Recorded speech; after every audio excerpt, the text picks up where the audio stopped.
There were nights I woke up to the cold, hollow sound of the phone ringing in the dark, her voice echoing on the other end. Just to remind me that I was no longer the only one. I used to sit alone staring into the mirror, asking myself, why don't I scream? Why don't I leave? Why don't I fight back? But I did nothing. I stayed silent. And they mistook that silence for weakness. No one knew. That silence was the scalpel. I quietly remembered, recorded, documented everything. I didn't strike back with tears. I struck back with evidence. I didn't claw. I didn't scream. I didn't confront the mistress. I simply waited.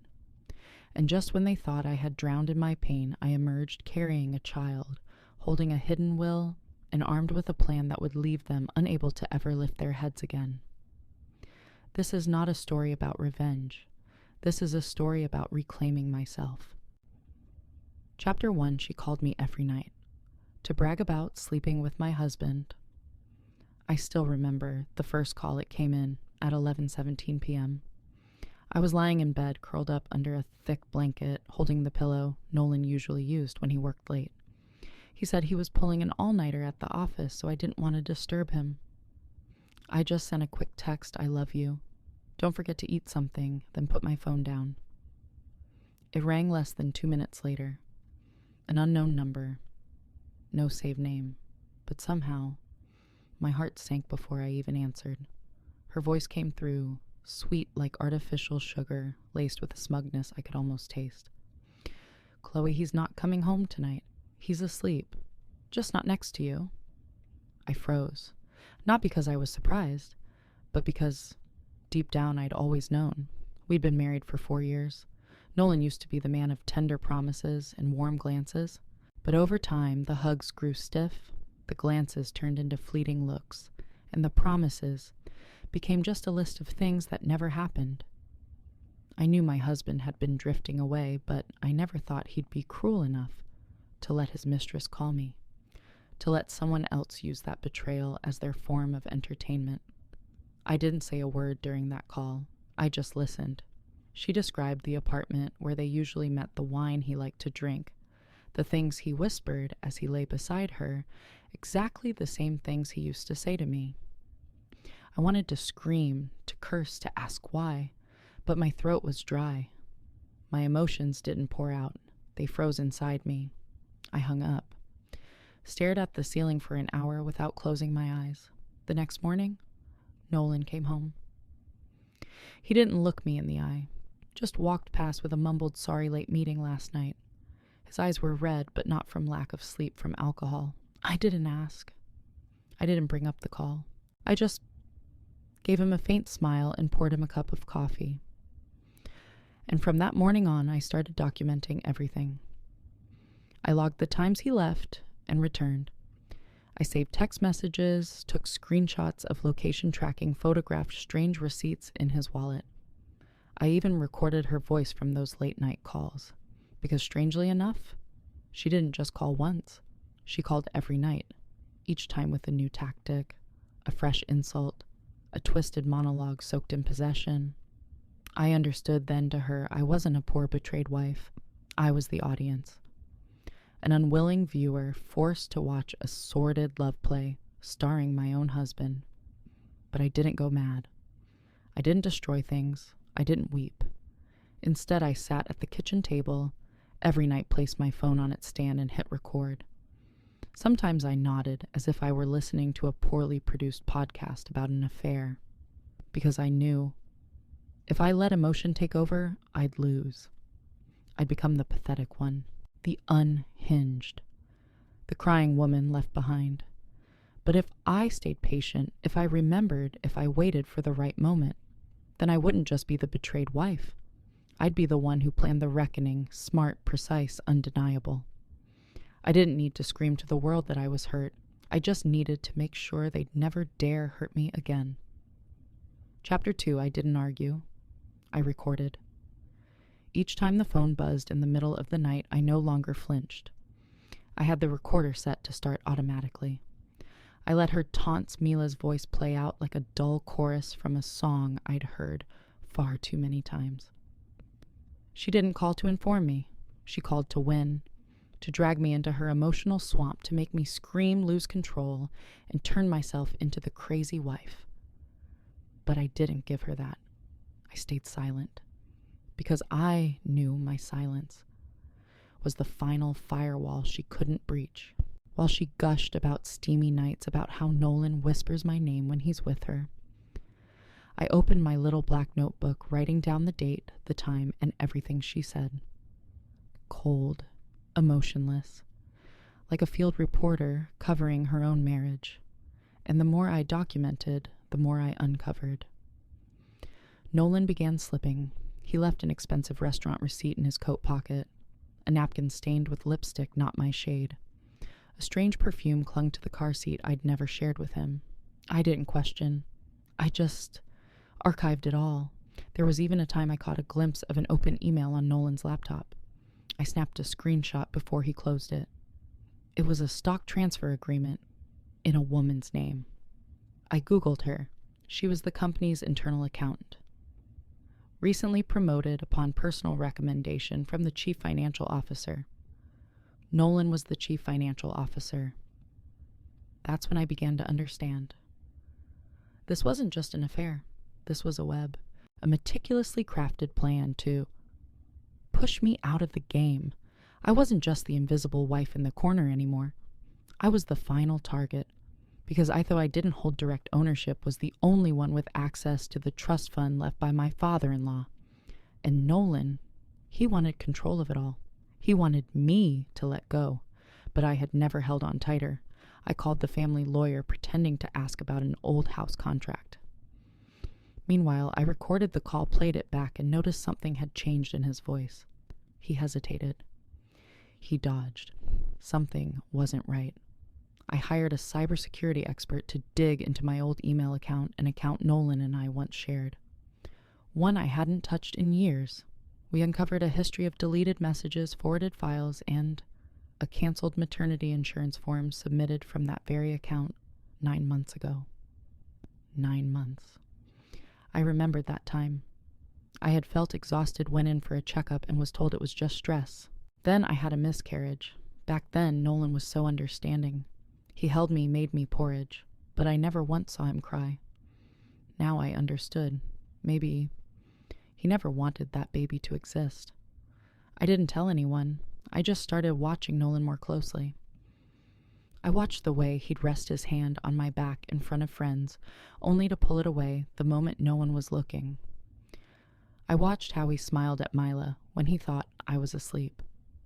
I watched, and I remembered, and I waited, because I knew the most careless person is the one who thinks no one is watching. I let him keep performing. I let Mila keep calling every night. I let everything play out, as if I were the clueless fool. Because when it all gets big enough, I won't need to scream. I'll just need to press play. Poisson Chapter 3, An Old Scar, and a Second Pregnancy Test. I no longer remember how I felt the first time I held a pregnancy test. Maybe I trembled, maybe I was happy, but one thing's for sure, it wasn't like this. This time, my hands were ice cold, my throat dry.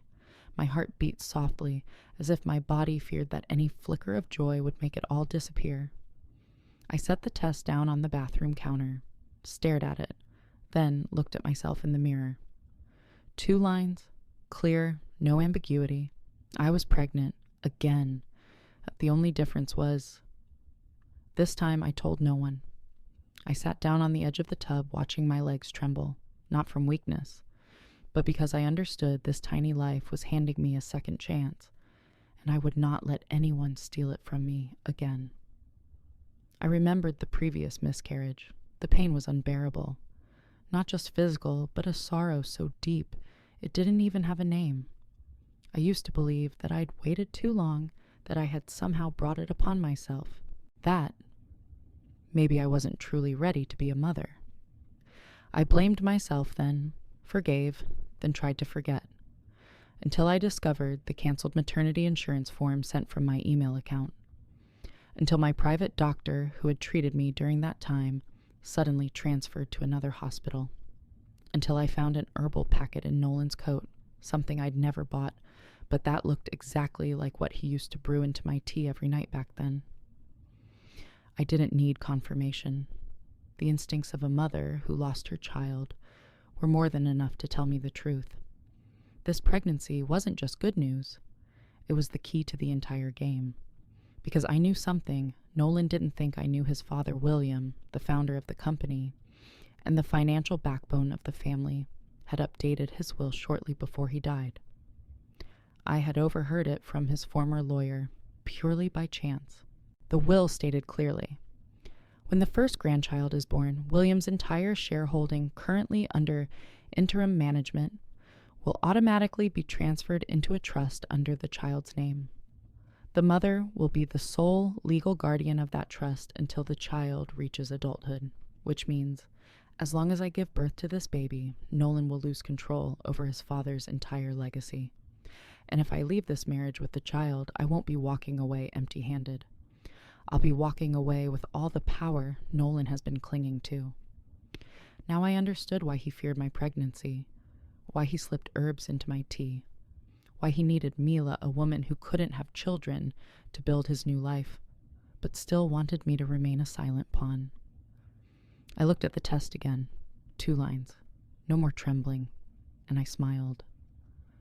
For the first time in months, a real smile. I wouldn't tell Nolan. I wouldn't share it with anyone. I'd go to private checkups, open a new bank account, prepare legal documents. I'd hire a private nurse, a bodyguard, and a female attorney. I would turn this pregnancy into the sharpest blade hidden beneath my softest veil. If Nolan preferred to hide behind his polished suits, then I'd learn how to hide my counterattack behind a maternity dress. No screaming, no public drama, no messy revenge. I would simply walk out of this marriage calmly with my child, and with the future he never deserved to touch. Chapter 4. A hidden will and a father who saw it coming. I had always known William Nolan's father was not a man easily read. He lived quietly, spoke little, and never interfered in our marriage. But now looking back, I realized there were moments he'd look at me for a long time, deep, thoughtful stares, as if he knew something, even before I did. When he passed, Nolan said only one thing to me: there's nothing significant in the will. He left everything to Mom. I didn't ask further. I believed him, because back then I was still a wife who believed in her husband. But now, with everything shattered, with a pregnancy test lying on the counter, keeping me awake all night with calculation, I began to wonder, did William truly leave me out of everything? Or had Nolan hidden something from me? I returned to William's old law office. The attorney was a man named Greaves, elderly, discreet, who had visited our home a few times while William was still alive. I booked the appointment under my maiden name, a name they wouldn't recognize. I brought a copy of our marriage certificate, a few old photos of me with William during family gatherings, and a sealed envelope containing a modest sum as a quiet thank you. At first, Greaves was cautious, but when I placed my hand on my abdomen, though there was no visible bump yet, he froze. I said only one thing: my child will carry the foster name, and William once promised that his bloodline would never be abandoned. He fell silent for a long while. Then he stood, walked into the back, and returned with a worn folder. On it, written in black ink, were the words, "Will Amendment, to be opened only upon confirmation of a first legitimate heir." My hands trembled as I accepted it, but it wasn't fear. It was the weight of holding the key to truth and to justice. In that will, William had made it unmistakably clear: if his son Nolan failed to demonstrate responsible asset management within 3 years of his passing, the entirety of William's shares would be transferred into a trust fund under the name of his first grandchild. The wife, me, would be the sole legal guardian with full authority over financial decisions, education, and asset management until the child turned 25. Nolan would be stripped of all direct influence if he were ever involved in a financial scandal, extramarital affair, or lawsuit within 5 years of William's death. I read that part again and again. each word struck like thunder. William did not trust his son, and he had folded my life into his plan to protect the future of a grandchild he never even got to meet. In that moment, I realized I wasn't alone. I wasn't some discarded wife clawing for escape. I was holding the final blueprint left by a father trying to preserve decency for the next generation. I left the law office with a copy of the will in my bag and a tightness in my throat. Not from pain, but because, for the first time, I felt like a man had seen me, not as weak, but as worthy. That evening, Nolan came home earlier than usual. He wrapped an arm around my shoulder, like always asked about dinner, poured red wine, and sat down to watch TV like nothing had changed. I smiled. In my coat pocket, the copy of the will was still warm from my palm. He still thought I was a lamb being led quietly along. He had no idea. I now held the escape map left behind by his own father. And I didn't just plan to leave. I planned to walk away with everything that mattered, including the child, and the power he never imagined a silent woman like me could hold. As Chapter 5, I pretended not to know, and she took the bait. I started to change, but not enough to raise suspicion. I was still the gentle Chloe, still the wife who knew when to stay quiet, still the dinner ready on time, the shirts freshly laundered in the fabric softener Nolan liked, and still the woman who never asked questions. I knew that when a woman becomes too quiet, men believe they've won.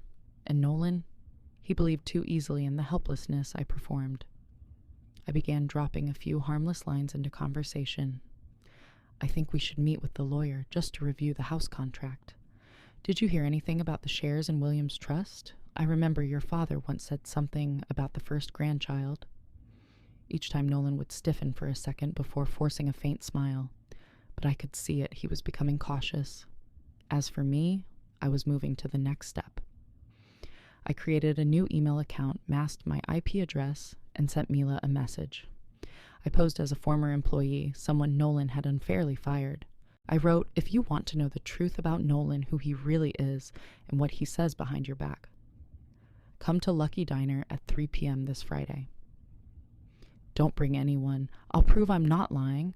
I chose Lucky Diner for one simple reason. It was where Nolan took me on our first date. A sentimental spot I was sure he never shared with Mila. I arrived early, chose a window seat, and brought a folder. Not the real one, just a carefully curated set. Screenshots of Nolan complaining about Mila, an audio clip of him saying she was too dumb to handle money, and a few fake documents suggesting he was planning to sell off the shares she was lent within the company. At exactly 2:58, Mila walked in. She wore a tight red dress hair and a high bun. Eyes sharply done. She didn't come to talk, she came to win. But the way her eyes scanned the diner and landed on me told me one thing's surprise. I smiled. "Have a seat. We'll only need 15 minutes. She paused, then sat ice cold. "I have nothing to say to you," she sneered. "Then just listen." I slid the folder across the table. I didn't need to speak much. Just a few images, a few lines of text, and her expression began to change. Mila wasn't stupid. She read fast. And when she reached the part where Nolan had written, "She's great in bed but not smart enough to keep up with me," I saw both her hands clench. I took a sip of tea. "You thought you were winning, but really both you and I, we're pawns in his little game." Mila let out a bitter laugh, but her eyes were beginning to water. "Why are you showing me this?" she asked. I leaned back slowly. "Because I'm about to walk away. But before I go, I want you to know who you're sleeping next to. And I want that if he ever comes back to you, you won't be blind anymore." I stood ready to leave. Mila called out after me, "Aren't you afraid I'll tell him?" I turned back, looking at her for the first time, with no pain, no rage. "No. Because if you do, he'll know. I know. And then he'll have to wonder what else I might know." I walked away, without looking back. That night, Nolan came home, his face unreadable, but his phone was unusually silent. No texts from Mila, no late-night calls. I knew. The The first fish had bitten the hook, and what I caught wasn't just betrayal, it was the seed of doubt they'd now start to plant in each other. Chapter 6. The Betrayer. Betrayed. I had planted the seed. Now all I needed to do was water it. 3 days after the meeting at Lucky Diner, Nolan began to change. Not in how he treated me, but he grew tense, distracted, checked his phone constantly, and closed the door behind him, even when he just went in for a glass of water. I knew he was worried, and he had every reason to be. Because in the folder I gave Mila, I had deliberately left behind a fake message, one in which Nolan discussed with someone named G the transfer of Mila's shares to a third party to protect the assets. The trap wasn't the message itself. It was the name G. Greaves, his father's lawyer. I knew Mila would call Nolan immediately to confront him, and he would deny it. But denying it would mean one thing, admitting he no longer trusted her. And once trust begins to fracture between two traitors, I don't need to lift a finger. They'll drag each other down on their own. Monday afternoon, Nolan came home early. A rare occurrence. I was watering the plants on the porch when I saw him get out of the car and slam the door shut, his face dark, phone in hand, muttering under his breath. I guessed there had been a fight, maybe with Mila, maybe with Greaves. That night he drank 3 glasses of wine, silent. Didn't turn on the TV, didn't ask me a single question, and I remained the silent wife. I walked past him, placed my hand gently on his shoulder, and whispered, "Something tiring you out, sweetheart?" He didn't answer, just nodded and forced a weak smile. The best liars are often the ones most afraid of silence. 2 days later, I received a message from an unknown number. "I have something you'll want to hear. Don't thank me. I'm just protecting myself." I got an audio file, 42 seconds long. It was Mila. Her voice was trembling, choked. In the background, Nolan was yelling, "You're nobody. You think I'd let you carry the foster name. You're just a fling. You're not as smart as Chloe. You're not even smart enough to keep your damn mouth shut." I sat in the dark still, not out of joy, but because I finally saw it crystal clear. He didn't love anyone. Not me, not her. He only loved control. And now, that control was slipping away from him. I sent the recording to my personal attorney, instructing him to keep it confidential and begin preparing asset separation documents. Not the divorce, not yet. I still had work to do. That night, Nolan broke the silence. I've been thinking, maybe we should refresh our relationship. Go on a trip, clear the air. I turned to him, smiled gently. "That's a good idea. But before we go, I want to ask you something." He looked at me, slightly hesitant. "What if I told you I was pregnant? How would you react?" I locked eyes with him as I spoke. Nolan froze. His mouth opened as if to speak, then closed again. A blink, quick calculating. "I would be very happy," he finally said. I nodded. "Then I hope, if that ever happens, you'll keep your word." I stood up and left him there, sitting alone with his slowly cooling glass of wine. I didn't need to tell him I was pregnant. I just needed to let him live with the anxiety of a man no longer holding the cards. Because when a control freak doesn't know what cards his opponent is holding, he'll destroy himself before anyone else even plays a move. Chapter 7. The Memorial. In a screen of justice, my father-in-law, William Foster, passed away nearly 3 years ago. Back then, Nolan arranged a small, discreet ceremony, just a few family members and close associates. He told me he didn't like fuss. Simple is enough. I nodded. I never opposed Nolan, not when I was still the woman of quiet endurance, but this year, for the 3rd anniversary of his passing, I was the one organizing the event. And this time I chose not to keep it simple. I sent invitations to everyone who had ever worked with, partnered with, or held shares related to Foster & Sons. I booked the Crystal Hall, the same venue where William had celebrated the company's last anniversary before his death. I chose the largest portrait of him to hang at the center of the hall, and I chose a single video to be played at the end of the memorial. Just one video, No effects, no narration, only the truth. Nolan knew nothing. He showed up in full air mode suit handshakes, pretending to be in control, but I noticed his eyes kept scanning the crowd, searching for me. And me, I wore a simple black dress. No sparkle, no allure, just silence. But within that silence, I was the center.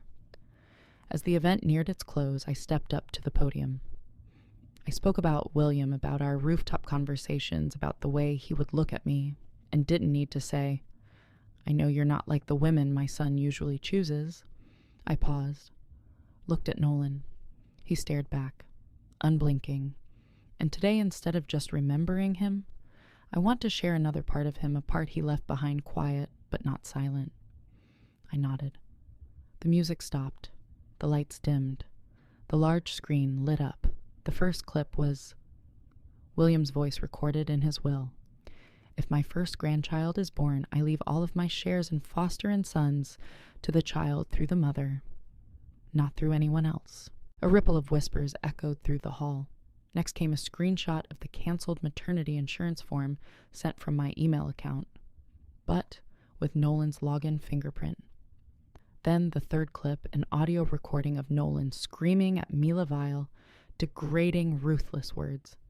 Each sentence hit like a hammer against his dignity before every partner, every investor, every relative, and finally, a sonogram image. No name, no date, just a tiny heart beating inside a quiet body. The screen went dark. The lights came back on. I returned to the podium. Nolan sat frozen, pale, beads of sweat across his forehead. I looked around, not seeking approval. I just wanted to make sure they'd all heard. "I don't need sympathy," I said. "I just need everyone to know I'm not leaving because I'm weak. I'm leaving because I'm stronger than any of you ever thought I could be." I bowed my head, then walked off the stage. No one stopped me. No one dared look Nolan in the eye, and no one smiled. Because what had just happened wasn't a performance. It was a verdict. And that verdict came from the woman they once believed would forever stay quietly behind a man. I didn't need to scream. I didn't need to fight or claw. I just needed to project the truth on a screen and let him collapse in the light. Chapter 8, The Twin and a Secret. No one knew. I left the memorial in silence. No press, no noise, not a single post. I simply went home, sat by the large window, one hand resting on my belly, watching the city lights blur like shards of shattered memory. That night, I slept better than I had in the past 2 years. 8 months later, I gave birth. Not at a city hospital, not under the name Chloe Foster. I chose a small private hospital in another state where an old friend of mine, an OB/GYN, was the only person who knew the full story. I gave birth to twins, a boy and a girl, 2 tiny hearts, 2 tightly shut pairs of eyes, and 2 lives carrying the bloodline of an empire yet destined to grow up without a father. I held them both in my arms, and I knew I couldn't let both of them be seen. Not because I was ashamed, but because I needed a plan greater than any revenge freedom. I registered only one birth, my daughter. As for my son, I entrusted him legally to my best friend Lila, a lawyer with no children, who agreed without hesitation to keep the secret. I didn't lie to the government. I broke no laws. I simply chose to protect the rest of the truth, to safeguard my children, because I knew Nolan wouldn't stop. He might fall silent from shame. He might lose his power and wealth. But knowing his nature, if he ever learned a foster child existed, he'd find a way to reach them. He might even fight for custody just to maintain his hollow pride. And I couldn't let both children become pawns in a filthy game. My daughter Arya grew up surrounded by light love and a new world I built with my own hands. My son Aiden lived peacefully with Lila in the mountains of Vermont, surrounded by pines and quiet, where no one asked questions and no one remembered the name Foster. I didn't sever their bond. I visited Aiden often, recorded every moment, and kept a secret journal documenting his growth, one I would give him when the time was right. I also kept a record of everything Nolan would never know. Some may call me cruel for separating twins, but I don't see myself as cruel. I see myself as clear-headed. Because if I had kept both children with me, Nolan would easily demand a paternity test, file, lawsuits claim visitation rights. But if there's only one child, he'd believe he knows everything. And when a control freak thinks he knows it all, that's when I'm holding the blade. 1 year after giving birth, I received an unmarked envelope. Inside was a photo of Nolan Grayer stepping out of a law office, bitterness etched across his face. I assumed Mila sent it, maybe a late attempt at redemption, maybe a subtle warning to stay alert. I burned the photo, not out of fear, but because I no longer cared. I was no longer living in his shadow. I had created my own light with silent strategy and fierce love for my children. Arya and Aiden don't need a father. They need a mother who knows when to forgive and when to choose silence as the ultimate victory. Chapter 9. A mother, a survivor, a symbol. I used to think freedom meant walking away from Nolan. Then I thought freedom was taking back control. Later, I believe freedom was watching him fall, but it wasn't until I held Arya in my arms on the porch of a small house by the sea and saw my daughter smile for the very first time that I truly understood. Freedom is when you no longer think about the one who once broke you. I changed my last name. No more Foster. I let go of my birth name too. I chose a new name, known only to me and my child. With the funds entrusted to me from Williams Trust, I opened a women's support center. No flashy signs, no advertising, but they came one by one, not because they needed advice, but because they needed to see someone who had survived, who stood before them and did not break. I never told them my story. I simply listened. I didn't say, I understand. I just held their hand when they trembled, and somehow, in doing so, I felt myself healing too. One day I received an email from a woman I didn't know, a subject line. He's watching me. Below was a single sentence I don't know where to begin, but I remember you once said if I ever need to get out, just type this phrase in the subject line, and you'd find me. I sat still for a moment, then typed back, I've been there, and I know the way out. 3 days later, that woman stood at the center's door, child in her arms. Her eyes were red, but not shattered. She was simply looking for someone to believe in. I didn't ask. I just opened the door. And in that moment, I understood. We don't survive just to move on. We survive to become the light for those still trapped in the dark. I've never told my story publicly. I never wrote a book. Never gave interviews. I let it live in unrecorded conversations, in glances exchanged between women who were once dismissed, beaten down, pushed into silence. I'm not a victim. I'm not a heroine either. I am a mother, a woman who once chose silence to observe, to remember, to calculate, and in the end to win without needing to fight. To win by surviving, by raising a child in peace, by becoming a version of myself that Nolan and anyone like him could never touch. I no longer need validation, because the truth is, I'm the only one who can judge my worth, and I know deep in my bones I was never weak, not once. I was simply preparing quietly for the day when every locked door would open wide. Chapter 10. I no longer need revenge. I've already won. One autumn afternoon when Arya was 3, she asked me, Mom, why don't we have a dad at home? I looked at her, those star bright eyes, and not a hint of sadness in the question. I brushed her hair gently and replied soft as the breeze, because Mommy is strong enough to play both roles. She nodded, smiled, and ran off to play with the other kids in the yard. I stayed on the bench, a book resting in my lap unopened, and suddenly I felt light, as if no pain had ever existed at all. It had been 3 years since I walked out of the house that used to be our home. 3 years since Nolan lost his power, his dignity, and the family he never truly valued. I'd heard he now lived in a small apartment near the industrial zone. No one greets him when he walks into a cafe. No one calls him Mr. Foster anymore. And Milashi disappeared from the media. Some say she opened a little shop somewhere. I'm not sure.